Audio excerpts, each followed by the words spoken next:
इसमें जल रखा जाता है, जल जो शुद्ध रहता है, शीतल रहता है, जल जो प्यास बुझाता है। पर सोचिए, यदि इस मटकी की माटी ठीक ना हो, यदि इसे भली प्रकार रौंदा ना गया, आकार देकर इसे अग्नि पर ठीक से पकाया ना गया हो, तो क्या होगा?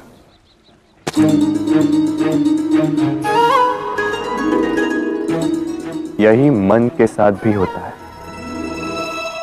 क्योंकि यदि प्रेम ये जल है तो इसकी मटकी है मन।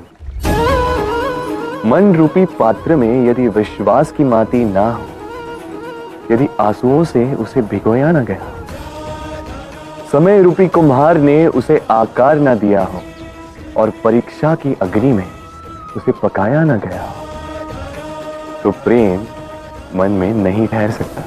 तो यदि प्रेम को पाना है तो हृदय पर काम करना होगा और मन से कहना होगा,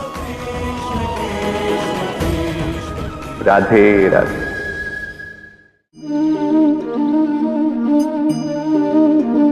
मेरे आसपास ये वृक्ष, ये पौधे, ये पुष्प देख रहे हैं आप? है ना सुंदर? क्योंकि आपने इन्हें देखा है। इसी प्रकार जब प्रेम की बात आती है, लोग किसी का मुख स्मरण कर लेते हैं।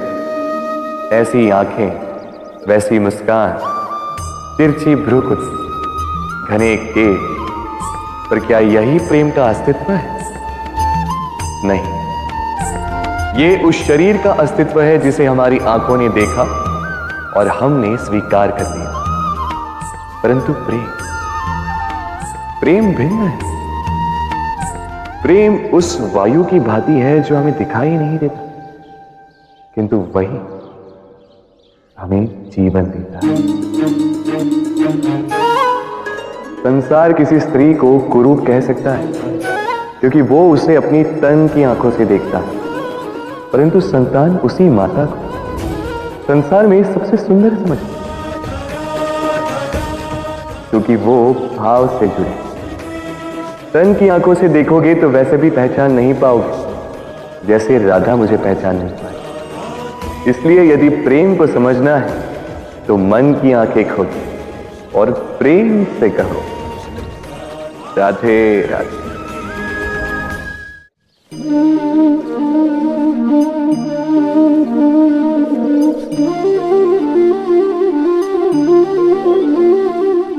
किसी भी वस्तु को बांध सकने के लिए किसी बंधन का, किसी रस्सी का होना आवश्यक है। परंतु इस रस्सी को बांध सकने की शक्ति कौन देता है?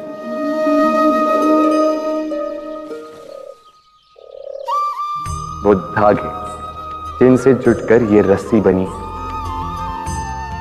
अब बताइए, प्रेम को किस रस्सी से स्वयं तक बांधेंगे आप? प्रेम बनता है विश्वास से, और विश्वास की डोरी के धागे सत्य के धागों से बुने जाते हैं।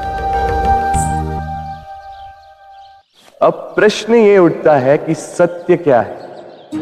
वो जो हमने देखा, वो जो हमने सोचा? नहीं, हमारा सत्य वो है जिस पर हमने विश्वास कर लिया, और विश्वास वो जिसे हमने सत्य समझ लिया। वास्तविकता में सत्य और विश्वास दोनों एक ही सिक्के के दो छोर हैं। जहां सत्य नहीं, वहां विश्वास की नींव नहीं, और जहां विश्वास नहीं, वहां सत्य अपना धरातल खो देता है। तो यदि किसी का सत्य जानना है तो विश्वास कीजिए, प्रेम का धरातल बन जाएगा और मन प्रसन्न होकर बोलेगा, राधे राधे।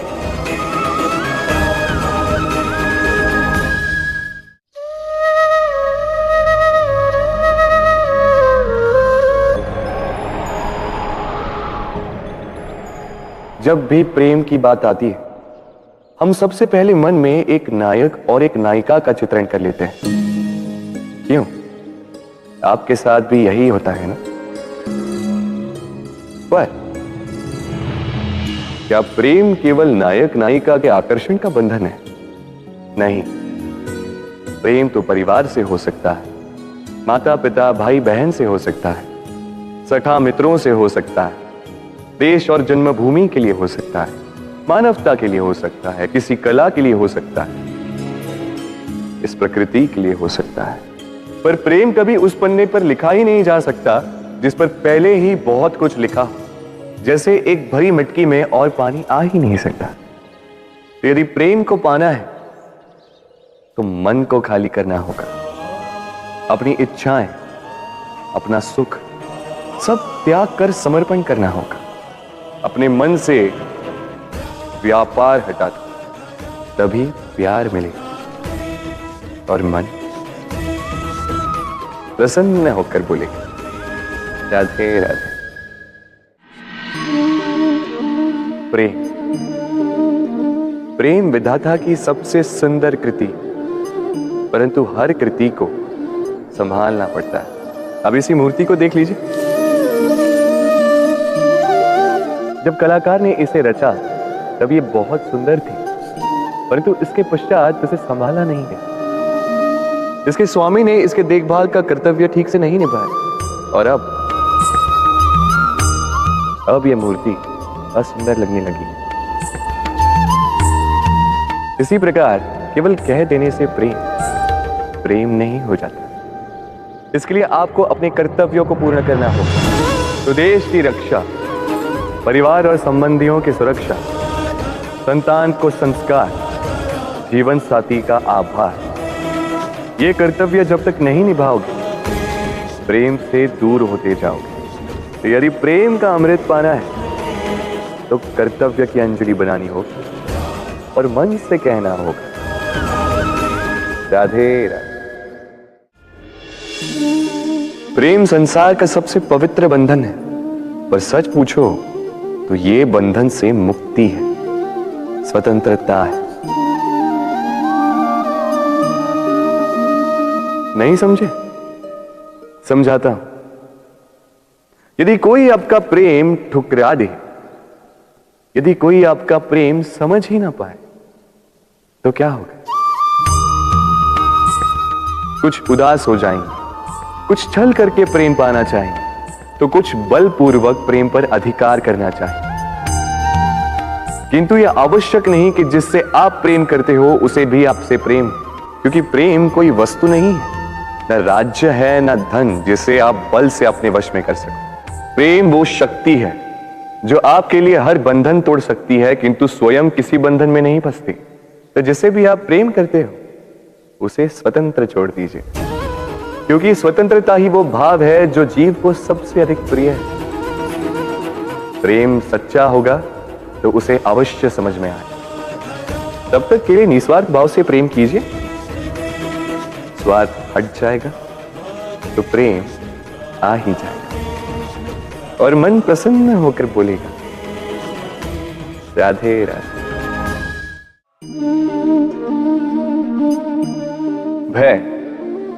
भय सबको होता है, चाहे वो पशु हो, पक्षी हो या मनुष्य। वास्तविकता में मनुष्य भय को अपने साथ लेके ही जन्म लेता है। तो इस भय कैसा? यदि भय बुरा भाव होता तो क्या इसे हम अपने साथ लेके जन्म लेते हैं? वास्तविकता में भय हमें आगे बढ़ने के लिए प्रेरित करता है। अब देखिए, जीवन जाने का भय आपसे स्वयं की सुरक्षा करवाने का प्रयास करता है। अपमान का भय सदाचार की ओर बढ़ाता है। किसी प्रिय को खो देने का भय उसके लिए कर्तव्य पालन करने को प्रेरित करता है। किंतु यह भय बुरा तब हो जाता है जब आप इसे अपने ऊपर हावी हो जाने देते हैं, इसके लिए कुछ प्रयास नहीं कर पाते। इसलिए यदि इस भय को उपयोग में लाना है, आपको स्वयं इस भय के ऊपर हावी हो जाना होगा। तो तोड़ दीजिए भय की सीमाएं। अपनी आत्मा को छोड़ के किसी और के समक्ष सर मत झुकाइए और स्मरण रखिए, जब अंधकार से डरना छोड़ दोगे, तभी दीपक बनकर प्रकाश दे पाओगे। राधे राधे।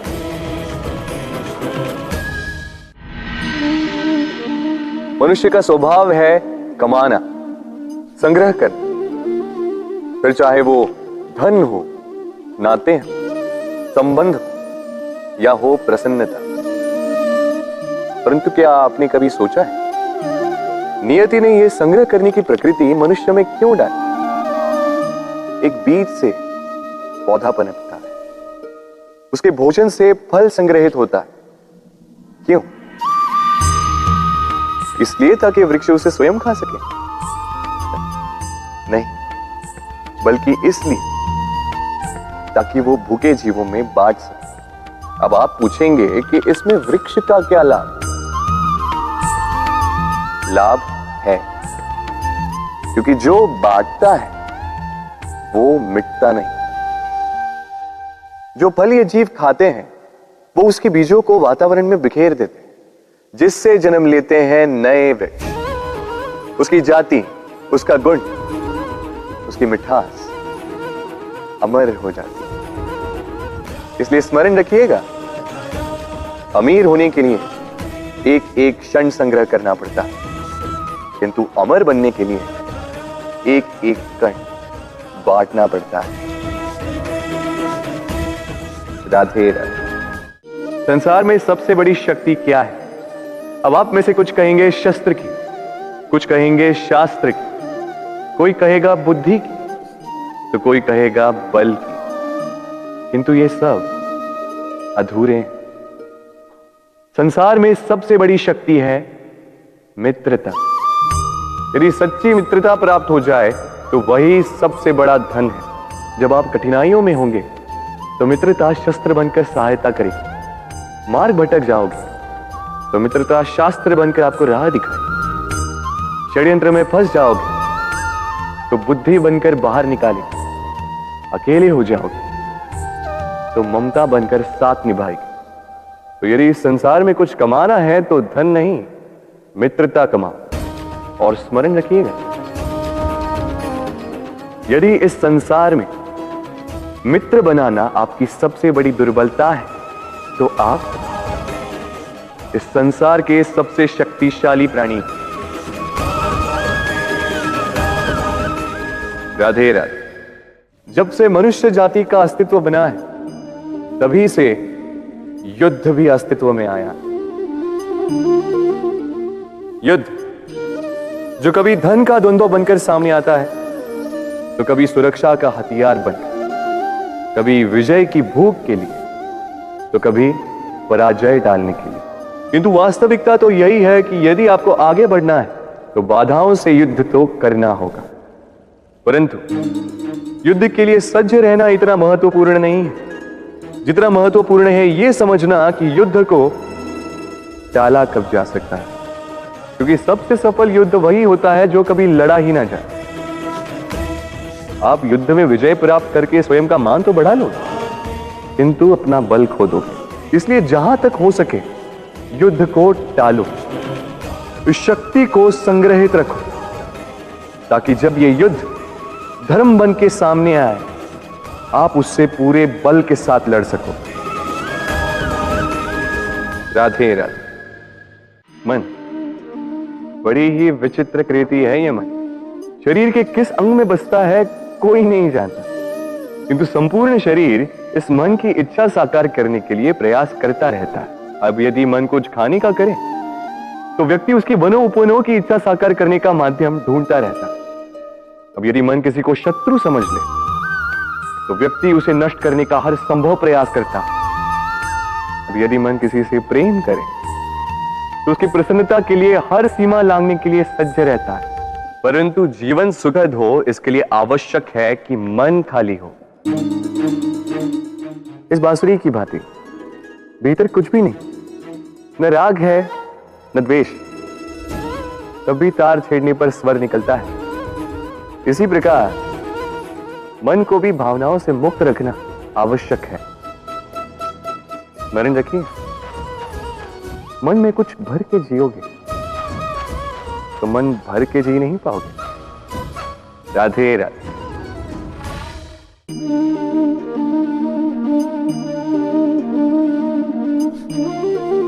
कितना सुंदर प्रतिबिंब है। इसका कारण क्या है? मेरा रूप सुंदर है या ये जल स्वच्छ है? नहीं, ये जल स्थिर है, शांत है।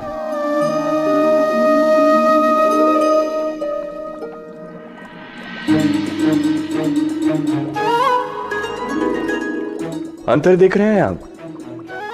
वही जल है, वही रूप है, किंतु ये स्थिर नहीं है, शांत नहीं है, और इसी कारण मैं अपना प्रतिबिंब इसमें नहीं देख पा रहा हूं। क्रोध के साथ भी यही होता है। यदि आप स्थिर हैं, शांत हैं, तो आप आपकी आत्मा को देख, सुन और समझ पाओगे, किंतु क्रोध इस आत्मा की पुकार को पी जाता है। इसलिए अपने क्रोध पर वश रखें। कहीं ऐसा ना हो कि मूर्खता के कारण जन्मा ये क्रोध आपको पश्चाताप के अंत तक ले जाए। राधे राधे।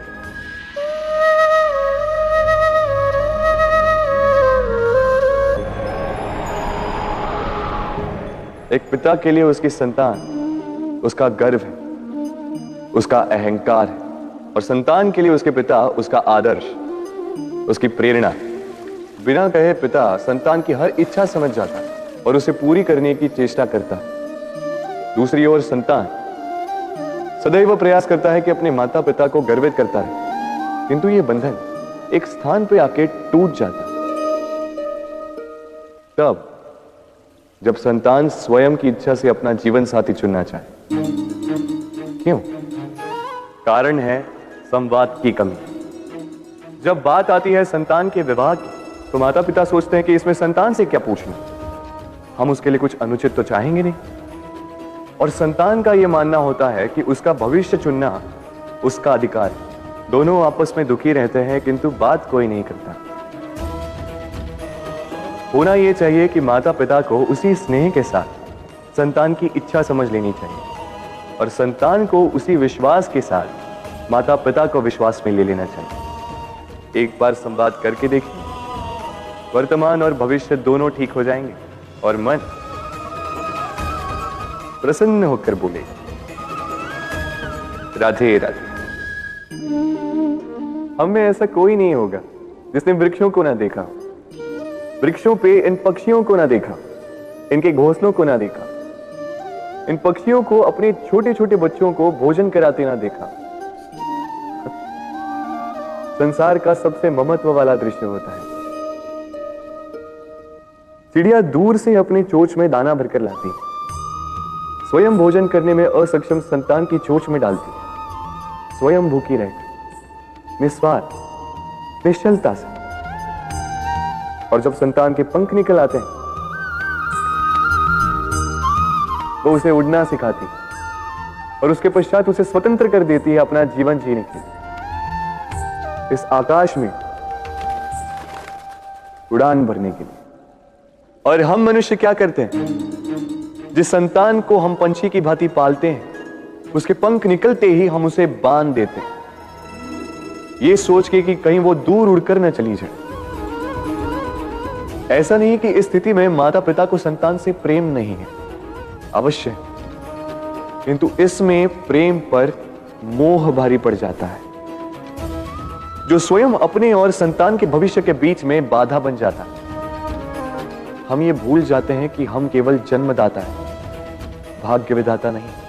तो जब प्रेम में मोह आ जाए तो वो प्रेम नहीं, स्वार्थ बन जाता है। इसलिए प्रेम को पास रखिए और मोह को दूर, क्योंकि जिससे प्रेम करते हैं उसका विकास नहीं रोका करते। राधे राधे।